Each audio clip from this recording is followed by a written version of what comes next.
Oui Vincent, on pourrait la surnommer la forêt des panoramas, cette forêt du massif de la Rhune dans les Pyrénées-Atlantiques. Située à la frontière entre la France et l'Espagne, entre Saint-Jean-de-Luz et Hendaye, les forêts communales de la Rhune regorgent de paysages plus impressionnants les uns que les autres. Sur les 2868 hectares de massifs forestiers, on trouve assurément les plus beaux panoramas sur le golfe de Gascogne et les massifs pyrénéens, comme nous le confirme au téléphone Jean-François Ituria, technicien forestier. Bonjour Jean-François.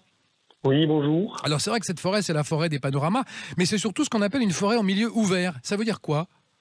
Mais disons, c'est une forêt qui n'est pas entièrement boisée, qui a plusieurs vocations multifonctionnelles. On va dire, à l'époque, la fonction principale, c'était la production de charbon, et après l'élevage, qui est pas partout, un peu partout. Et le bétail qui parcourt, les potiocs, les bétichoux, et à l'époque, c'était certainement même les cochons et les brebis. Du coup, ça fait qu'on a des paysages qui sont...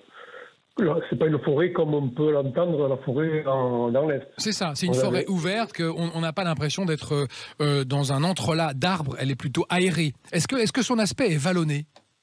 Son aspect est vallonné, oui. Disons, on va dire, on est au piémont des Pyrénées, mais oui, c'est avec des pentes allant jusqu'à 80% facilement. Quand même. On est sur les communes de Biriatou, Urugne, Ciboure, Asquin et Sarre. Oui. Oui. Est-ce qu'on y trouve des vestiges de monuments celtiques, comme un peu partout au Pays Basque? Oui, même beaucoup. On va dire que sur la commune d'Urugne, il doit y avoir au moins, entre les domaines Cromlech et Menhir, au moins une centaine de monuments. Est-ce que c'est Oui. Qu'on trouve aussi même au milieu de la forêt, vu que par endroits, la forêt a repris ses droits, et on retrouve difficilement, mais on retrouve des cercles de Cromlech ou des dolmens à moitié enterré. D'accord. Et est-ce que cette forêt du massif de la Rhune est idéale pour les randonneurs? Oui. Mais des bons randonneurs?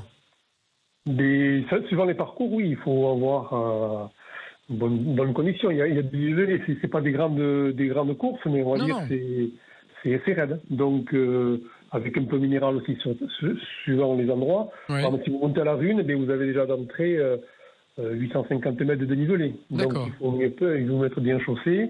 Comme au Pays Basque, il pleut un petit peu, ça peut être des fois glissant, donc il vaut mieux avoir l'équipement nécessaire. D'accord. Et on peut faire facilement le tour du lac, qui s'appelle Ibardine? Le tour du lac d'Ibardine, oui, celui-là, il y a beaucoup moins de dénivelé. Et là, on serpente vraiment des fois des peuplements divers de forestiers, avec surtout ces peuplements de chênes têtards. C'était des arbres qui étaient taillés sur haute tige. Et il doit y avoir 250 mètres de dénivelé maximum. D'accord. Alors si on parlait aussi du GR10, parce qu'il y a le GR10 qui traverse la forêt. Tout à fait, le GR10 qui démarre sur la côte de la plage d'Hendaye et qui va jusqu'en Méditerranée. Du coup, il passe par les forêts communales de Biriatou, d'Urugne, Asquin et Sarre. Et depuis, il y a aussi une curiosité que tout le monde connaît dans la région, mais que les auditeurs de Sud Radio connaissent moins, c'est le petit train de la Rhune, un petit train à crémaillère qui passe par le col de Saint-Ignace et qui longe la forêt depuis 1924. C'est le même depuis 1924? Oui, je ne trompe pas, c'est les mêmes locomotives. Je sais qu'ils ont recommandé une nouvelle locomotive, et c'est les mêmes types de... Bon, je ne suis pas spécialiste dans les trains, mais c'est les mêmes wagons en tout cas qui sont là. Alors ça vaut le coup de le faire, non?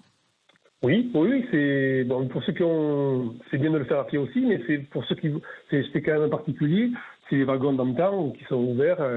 Donc quand il fait beau, c'est agréable. Quand il pleut, des fois on peut se mouiller.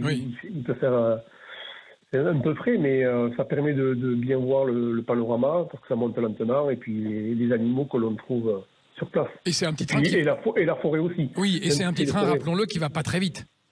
Il ne va pas très vite. Combien de temps dure le voyage? Mais là, bonne question. Bon, je prends. On regardera sur le site du petit train de la Rhune. On parlait aussi de la vallée d'Insola. Est-ce qu'on peut voir des potiocs, les fameux petits chevaux basques? Mais oui, dans la vallée, et puis au-dessus aussi, un peu partout. Suivant la saison, si l'herbe est bien grasse, ils sont plutôt dans les pâturages.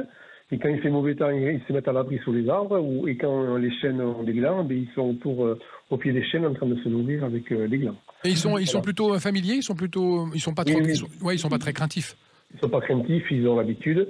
Mais après, c'est toujours pareil, les animaux, il faut prendre des précautions. Bien sûr. Ce n'est pas un parc, donc du coup, il y a des mères qui peuvent avoir l'instinct vraiment maternel, et si on s'approche des petits... Donner un petit coup de sabot. par exemple. Et les bêtichoux, c'est quoi? Alors les bêtichoux, mais en fait, c'est pas bien classé.